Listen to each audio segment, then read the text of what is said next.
बिस्मिल्लाहिर्रहमानिर्रहीम अस्सलाम वालेकुम, welcome back to our channel इंस्पायरेंट। तो आज की इस वीडियो में हम एक्सरसाइज 11.5 क्वेश्चन नंबर 5 को डील करने जा रहे हैं। तो बेसिकली क्वेश्चन नंबर 5 से जितने ऑनवर्ड क्वेश्चन है वो सारे के सारे इंपॉर्टेंट है फॉर लॉन्ग क्वेश्चन, ठीक है। तो अगर हम 12 चैप्टर की बात करें, सॉरी 11 चैप्टर की बात करें, तो 11 चैप्टर से जो लॉन्ग क्वेश्चन बनते हैं वो एक्सरसाइज 11.4 के ये वाले क्वेश्चन और इसे ऑनवर्ड आने वाले क्वेश्चन बनते हैं। इसके अलावा 2-3 एग्जाम्पल है वो अपने लाजमी कवर कर लेने, ठीक है।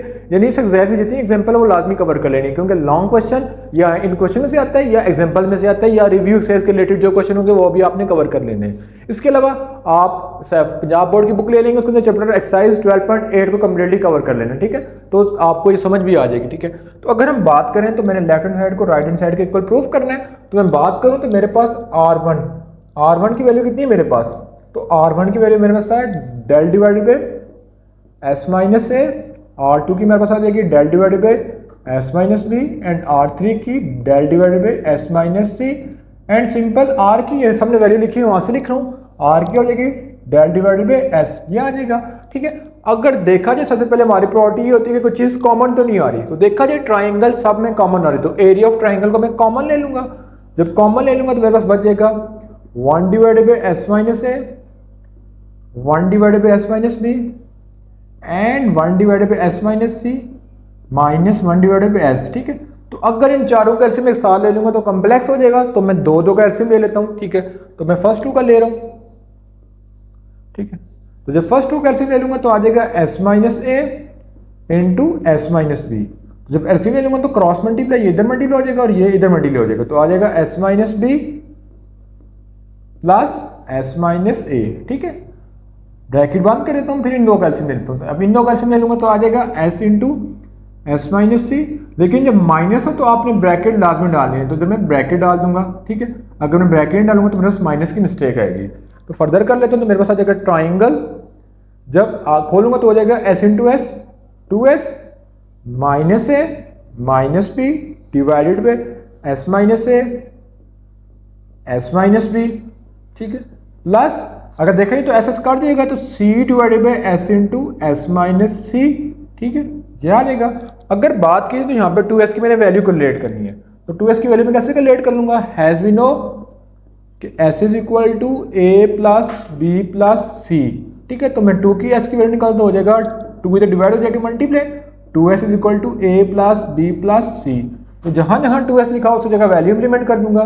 क्या वैल्यू आ रही है, A plus B plus C, मेरे पास आ जाएगा A plus B plus C minus A minus B divided by S minus A S minus B plus C divided by S into S minus C, ठीक है। तो मैं cutting कर लेता हूँ, तो A कट जाएगा, B कैंसिल आउट हो जाएंगे, तो जो रिमेनिंग वैल्यू हो जाएगी मैं इसको यहाँ पे लिख लेता हूँ। तो मेरे पास जो रिमेनिंग वैल्यू बच रही है वो बच रही है C divided by S minus A S minus B, और जो यहाँ से वैल्यू बच रही है वो क्या बच रही है, C divided by S into S minus C, ठीक है। तो अगर देखा जाए तो इस पूरे के अंदर से हमारे पास C कॉमन आ रहा है, तो मैं C को कॉमन ले लूंगा, ठीक है। तो जब मैं C को कॉमन ले लूंगा तो मेरे पास आ जाएगा triangle C 1 divided by S minus A S minus B plus 1 divided by S into S minus C, ठीक है। अब मैं सबका एलसीएम ले लेता हूँ, तो जब मैं एलसीएम ले लूंगा तो मेरे पास आ जाएगा डिवाइड के अंदर S into S minus A S minus B and last one is S minus C, ठीक है। तो आप क्रॉस मल्टीप्लाई इधर आ जाएगा S into S minus c plus S minus a and S minus b, ये आ जाएगा। फिर फर्दर कर लेते हैं, तो ट्राइंगल C जब मैं मल्टीप्लाई करूंगा तो मेरे पास आ जाएगा S का square minus s c plus S का square minus s b minus s a plus a b, ये आ जाएगा। और डिवाइड के अंदर सारा का सारा हमारे पास किसके इक्वल बन रहा है, ट्राइंगल के स्क्वायर के इक्वल बन रहा है। तो ये कट जाएंगे तो मेरे पास बचेगा C डिवाइडेड बाय ट्राइंगल, ठीक है। और अगर फर्दर करूं तो S स्क्वायर क्या हो जाएगा 2S का स्क्वायर, ठीक है, प्लस ए बी। और अगर इन सब में देखा जाए S minus C S minus B और S माइनस सी, इनमें S कॉमन आ रहा है, आ जाएगा A plus B plus C, ठीक है। जब फर्दर करूंगा तो basically A plus B plus C किसके को आ रहा है, 2S के को आ रहा है, तो हमारे पास आ जाएगा C divided by del is equal to 2s का square plus a b minus s और ये 2s।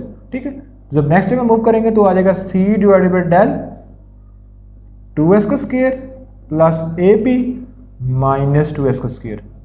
तो ये दोनों आपस में कैंसिल आउट हो जाएंगे, तो मेरे पास जो रिमेनिंग थिंग बच जाएगी c divided by del A B आ जाएगा। ठीक है, तो करेंगे तो हमारे पास आ रहा है a b c divided by del. ठीक है, तो ये रिमेनिंग पार्ट है, मैं यहाँ पे कर लेता हूँ। ठीक है, अब रिमेनिंग पार्ट को मैं यहाँ पे करने जा रहा हूँ, तो मेरे पास आ रहा है a b c divided by del. मुझे यहाँ पे क्या चाहिए, 4r के इक्वल चाहिए। तो देखा जाए तो r की वैल्यू क्या थी 4, तो मैं 4 से मल्टीप्लाई भी कर दूंगा और डिवाइड भी कर दूंगा। जब मल्टीप्लाई डिवाइड करूंगा तो सारी की सारी वैल्यू जो मेरे पास यहाँ पे लिखी हुई है वो मेरे पास आ जाएगी 4 के इक्वल। ठीक है, ये वाली तो आ जाएगा 4r। तो इस तरह left hand side is equal to right hand side proof हो जाएगी। तो बेसिकली क्वेश्चन नंबर 5 का फर्स्ट पार्ट।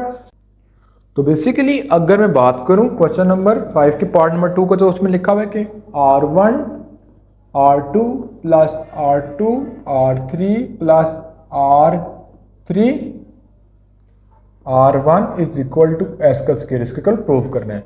तो हमने जस्ट फॉर्मूले पुट करने हैं और उसकी कैलकुलेशन करनी है, हमारे पास आंसर आ जाएगा। ठीक है, बहुत आसान क्वेश्चन है, लेकिन आपके जहन में अगर फॉर्मूले हों तो। ठीक है, तो सबसे पहले हम r1 का फॉर्मूला देख लेते हैं जो कि बहुत ईजी है, triangle s minus a. r2 का फॉर्मूला देखें तो क्या जाएगा, ट्राइंगल s माइनस बी। ठीक है, और अगर मैं r3 का फॉर्मूला देख लूँ तो मेरे पास हो जाएगा r2 triangle s minus B, triangle s minus C, फिर triangle s minus C and triangle s minus C. ठीक है, ये आ गया।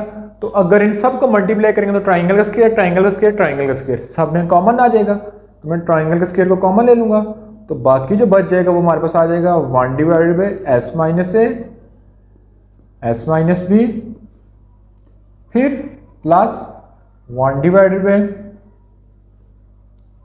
s minus B, s minus C and last में भी 1 divided by s minus A, s minus C. ठीक है, तो उसके बाद हम एलसीएम ले लेंगे। तो एलसीएम लेने का तरीका क्या होता था कि जो चीज़ सब में सेम है एलसीएम में वो एक बार लिखी जाएगी। तो बेसिकली एलसीएम में s माइनस ए एक बार लिख लेंगे, s माइनस बी को एक बार लिख लेंगे and the last one s minus C को एक बार लिख लेंगे, इसका एलसीएम आ जाएगा। ठीक है, अब फर्दर सॉल्व कर लेते हैं। ठीक है, फर्दर सॉल्व एलसीएम करने का तरीका क्या होता है आप लोगों को भूल गया होगा, मुझे इतना पता है। तो कैसे सॉल्व करते थे, s माइनस ए से कट जाएगा, s माइनस बी से कट जाएगा, तो हमारे पास रिमेनिंग थिंग रहती है s माइनस सी। तो फर्स्ट के साथ s माइनस सी मल्टीप्लाई हो जाएगा।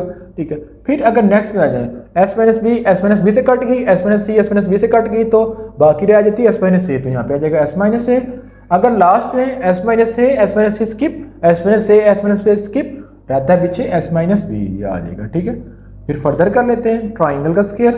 ठीक है, नीचे अगर फॉर्मूला बनाने के लिए मेरे पास किस चीज़ की कमी है, s की। ठीक है, अगर नीचे हमारे पास s हो तो ट्राइंगल का फॉर्मूला बन रहा होता है। ठीक है, तो हमारे पास s की कमी है तो मैं s से मल्टीप्लाई भी कर दूंगा और डिवाइड भी कर दूंगा।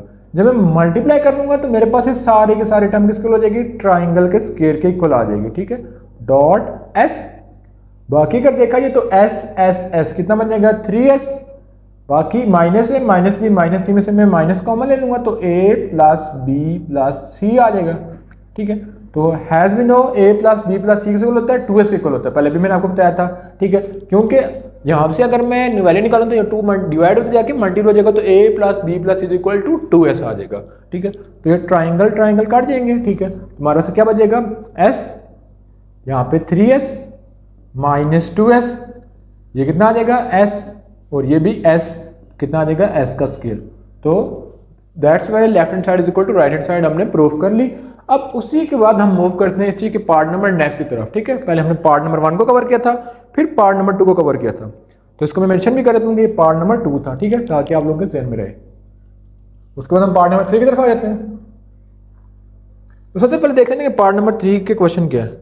तो कि पार्ट नंबर 3 के क्वेश्चन देखा जाए तो है 1 divided by r1, 1 divided by r2 and 1 divided by r3 equal to 1 divided by r, ये हमने प्रूफ करना है। ठीक है, तो स्टार्ट करते हैं। तो मुझे r1 की वैल्यू पता है, r2 की वैल्यू पता है, r3 की वैल्यू पता है और उसके इक्वल मैंने प्रूफ करना है। तो कैसे करूंगा, ठीक है, तो मैं वैल्यू पुट कर लेता हूँ। तो मैं लिख लूंगा 1 divided by triangle s minus A, फिर 1 डिवाइडेड बाई ट्राइंगल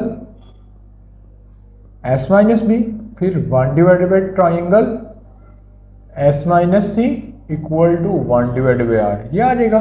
ठीक है, अब इनको रेसिप्रोकल ले लेंगे क्योंकि नीचे वाली वैल्यू ऊपर चली जाती है। ठीक है, तो आ जाएगा एस माइनस ए। ठीक है, मैं यहाँ पे आपको समझा देता हूँ कि लेट्स सपोज मेरे पास जैसे आ रहा था 1 divided by triangle S minus A, जब डिवाइड को मल्टीप्लाई में चेंज करेंगे तो नीचे वाली वैल्यू ऊपर वाली नीचे आ जाएगी। ठीक है, तो इस तरह मैं कर रहा हूँ। ठीक है, तो आप लोगों ने कंफ्यूज नहीं होना, कहीं से भी कोई चीज़ समझ नहीं आती तो नीचे व्हाट्सएप का नंबर शो हो रहा है, तो उससे आप हमसे कांटेक्ट कर सकते हैं। उसके अलावा बेसिकली कमेंट सेक्शन में पूछ सकते हैं, तो इंशाल्लाह आपको रिस्पांस किया जाएगा। ठीक है, उसके बाद अगर देखा जाए तो अब इन सब में अगर मैं एलसीएम ले लूँ तो मेरे पास एलसीएम आ जाएगा ट्राइंगल, उसके बाद S minus A, S minus B and the last one is S minus C.